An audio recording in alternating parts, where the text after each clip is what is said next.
ठीक है। तो अब हम लोग आज अभी बात करेंगे कूलिंग सिस्टम की। हमें अपने इंजन को ठंडा करना है। देखो, इंजन को ठंडा किया क्यों जाता है, ये चीज ध्यान, पहले सबसे पहले ये जानो। जब इंजन वर्क करता है तो इसमें हवा और पेट्रोल का मिक्सचर क्या करता है, जलता है। ठीक है। हवा और पेट्रोल का मिक्सचर जलता है तो उस दौरान क्या होता है कि बहुत एक हाई टेम्परेचर जो है उसमें प्रोड्यूस होता है। अप्रोक्स जो है जिस समय आग लगता है उस समय इंजन का जो अंदर का तापमान होता है वो करीब 800 से 900 डिग्री टेम्परेचर होता है। ठीक है। और लेकिन इंजन इतना तेज चलता है तो ऑन एवरेज जो ये हीट आती है ये करीब जो है 250 डिग्री के करीब, 300 डिग्री के करीब ये जो है आपका इंजन गर्म होता है। लेकिन 300 डिग्री पे जो हमारा ब्लॉक है ना, ये जलना स्टार्ट हो जाएगा, जल जाएगा, मेल्ट हो जाएगा, सीज हो जाएगा। तो एक जो इंजन का सबसे बेहतर वर्किंग कंडीशन होती है, क्योंकि आप सभी लोगों को मालूम है कि गर्मी जो है धीरे धीरे ट्रांसफर होती है ना, तो जो आइडियल स्टेज बोला जाता है ये बोला जाता है 90 डिग्री से लेकर 105 डिग्री तक। वैसे कुछ कंपनी 110 डिग्री भी लिखती है। 90 से 96 डिग्री जो होता है सबसे बेस्ट माना जाता है। लेकिन मैं एक एवरेज वैल्यू अगर मान के चलूं तो ये 90 से 100 डिग्री मान लो। इतने पे आपका इंजन बेस्ट माना जाता है। इतने डिग्री गर्म रहेगा तो सबसे बेस्ट काम करेगा। अगर 100 से, अगर मान लो कि 105 से या 110 से ज्यादा गर्म हो जाएगा ना तो आपका इंजन सीज हो जाएगा। क्या हो जाएगा, इंजन सीज हो जाएगा। ठीक है। तो इंजन को सीज होने से बचाने के लिए, इंजन के जो भी पार्ट हैं उनको डैमेज होने से बचाने के लिए इंजन को लगातार ठंडे करने की आवश्यकता होती है। ठीक है। अब इंजन ठंडा करने के कई रास्ते बनाए गए हैं। ठीक है। जैसे अगर छोटा इंजन है 100-150 सीसी तक, जैसे अलग अलग कंपनीज में अलग अलग भाई तरीके लोग फॉलो करते हैं। जब हमारा इंजन है, नॉर्मली गाड़ी क्या करती है, जब मान लो इस तरफ गाड़ी चल रही है, ठीक है, इस तरफ चल रही है, तो उस दौरान क्या होता है कि जो हवा का झोंका आता है ना वो इसी इंजन पे गिरता है। ठीक है। तो आपने देखा होगा कि इंजन के ऊपर ना फिन्स कटे होते हैं, ऐसे ऐसे पत्तियां बनी होती हैं, बहुत सारी पत्तियां होती हैं। देखा है कि नहीं देखा? तो इन पत्तियों से जब हवा गुजरता है तब क्या करता है, इस इंजन को ठंडा करना स्टार्ट कर देता है। ये पत्तियों की संख्या, पत्तियों की मोटाई और कितनी और कितना जो है इसका ये कितना बाहर तक निकला रहेगा, ये डिपेंड करता है कि आपकी गाड़ी कितने सीसी की है, उसमें कितना एनर्जी प्रोड्यूस होता है। ये स, सभी चीजों को ध्यान में रखकर बनाया जाता है। समझ गए? ये आपका विषय नहीं है, ऑलरेडी कंपनी जो है बना के देती है। ठीक है। तो हमें इंजन को ठंडा करना है और इंजन को ठंडा करने का कुल 3 तरीके होते हैं। अभी जो ये आपके सामने फोटो बना है इसको बोलते हैं एयर कूलिंग सिस्टम। यहाँ पे भी क्या आ गया, देखो यहाँ पे सिस्टम आ गया। ठीक है। अभी मैं तो बस आप लोग को बस पढ़ा रहा था कि भाई सिस्टम जान लो। तो यहाँ पे भी आपका क्या आ गया, एयर कूलिंग सिस्टम। ठीक है। ये हवा से ठंडा होता है। बहुत सारी गाड़ियों का आपने देखा होगा, कुछ ट्रैक्टर भी आते हैं जो एयर कूलिंग सिस्टम यूज करते हैं। ठीक है।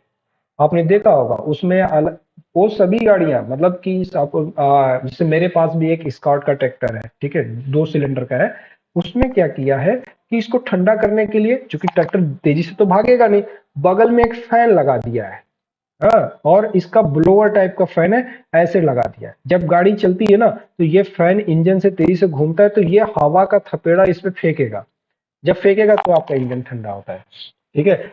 और ये तो आपका एयर कूलिंग सिस्टम हो गया। दूसरा होता है आपका ऑयल कूल इंजन। क्या होता है? Oil cool engine. सभी लोग ध्यान सुनना।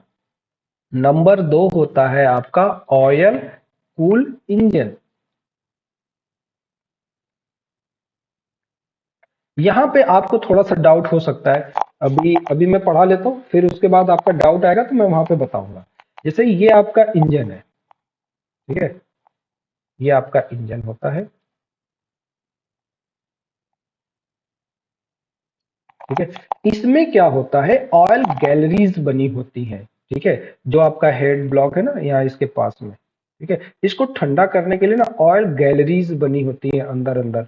ठीक है। और ये गैलरी जो होती है, मैं यहाँ पे लिख दे रहा हूँ इस तरफ, क्या बनी होती है, ऑयल गैलरी।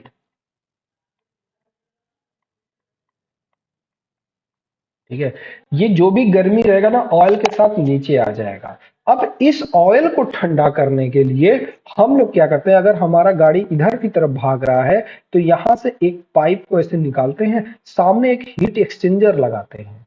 ऐसे आपने देखा होगा, इसमें ऐसे ऐसे लगा रहता है, ये आगे की तरफ माउंट रहेगा, और जब हवा चलता है इस पे गिरेगा तब आपका ऑयल ठंडा हो जाता है, और ठंडा होकर फिर इंजन में चला जाता है। यहाँ पे ऑयल पंप का रोल बहुत ज्यादा होता है इस इंजन ऑयल को ठंडा करने के लिए और सर्कुलेट करने के लिए।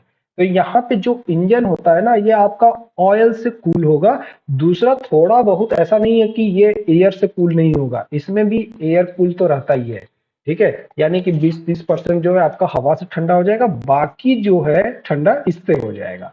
ये आपके इस प्रकार से ये बना होता है कि जो इंजन का टेम्परेचर है ये 90 डिग्री से 100 डिग्री के बीच में रहे। ऑलरेडी कंपनी इस प्रकार से बना के देती है, तो इसमें कोई टेंशन वाली बात नहीं रहती है। ठीक है, इसको हम लोग बोलते हैं ऑयल कूल इंजन। आपके मन में यहाँ पे ये सवाल आ सकता है कि सर ऑयल पंप तो इस इंजन में भी तो लगा होता है, ऑयल तो इसमें भी बहता है। देखो, ऑयल दोनों में बहता है। जो ऑयल कूल इंजन होता है इसमें ज्यादा ऑयल पड़ा भरता है, और इसमें जो है ऑयल हीट एक्सचेंजर लगा के रखते हैं। इसमें ऑयल का जो काम होता है कूलिंग, मतलब यहाँ पे जो है ऑयल बहुत कम कूल करता है। यहाँ पे क्या होता है कि सारे जो में भी रोटेटिंग पार्ट है या जो रबिंग पार्ट है उसको लुब्रिकेट करने का काम करता है ऑयल। यहाँ पे लुब्रिकेशन के साथ साथ कूलिंग का भी काम करता है। और तीसरा जो पॉइंट आता है, ये आपका आता है लिक्विड कूल इंजन। क्या? लिक्विड, या मैं नाम लिख दे रहा हूं, बाद में हम लोग इसको समझ लेंगे। लिक्विड कूल इंजन, देखो समझना यहाँ पे। ठीक है, लिक्विड कूल इंजन को अगर आप देखोगे तो इसमें जो होता है, मतलब कूलेंट पड़ेगा। क्या पड़ेगा? कूलेंट। बहुत ध्यान में रखना, इसमें आपको कूलेंट पड़ेगा। कूलेंट वाली गाड़ी, कौन कौन सा मॉडल आता है कूलेंट वाली, कोई बताएगा? NS 200। NS, very good, nice. NS 200 ठीक है, है। बहुत बढ़िया, बहुत बढ़िया। अब देखो कूलेंट वाली गाड़ी में क्या होता है, कूलेंट वाली गाड़ी का अगर हेड कभी या फिर ब्लॉक उठा के देखोगे ना, तो उसमें गैलरी आपको दिखेगी, काफी बड़ी बड़ी गैलरी दिखती है। ठीक है, देखा है आप लोगों ने? देखो, फोटो तो नहीं बना पाऊंगा, बट अगर आपने कभी कूलेंट वाली गाड़ी देखा होगा तो इसमें आपका ये हेड हो गया। अगर ब्लॉक पे देखोगे ना तो ब्लॉक पे ऐसे खूब चौड़ा चौड़ा गैलरीज बनी होती है। ठीक है, आपको समझ में आ जाएगा कि हाँ यार, ये तो कूलेंट से ही भर जाएगा पूरा, ऐसा। समझ रहे हो मेरी बात को? तो तो नहीं बना पाऊंगा, फोटो बनाना बड़ा मुश्किल काम हो जाएगा इसका। सही बात है। तो जिन्होंने पूछा था कूलेंट के लिए, आपने RS NS 200 का ये चीज देखा है कि नहीं देखा है, जरा मुझे बता दो, या कोई भी किसी भी गाड़ी का। ठीक है, एनीवन? यहाँ पे मैंने आपको गूगल पे कुछ ब्लॉग जो है दिखा रहा हूँ ना, ये जैसे अब ये किसी किसी भी गाड़ी का हो, चाहे 4 व्हीलर 2 व्हीलर, नो इशू।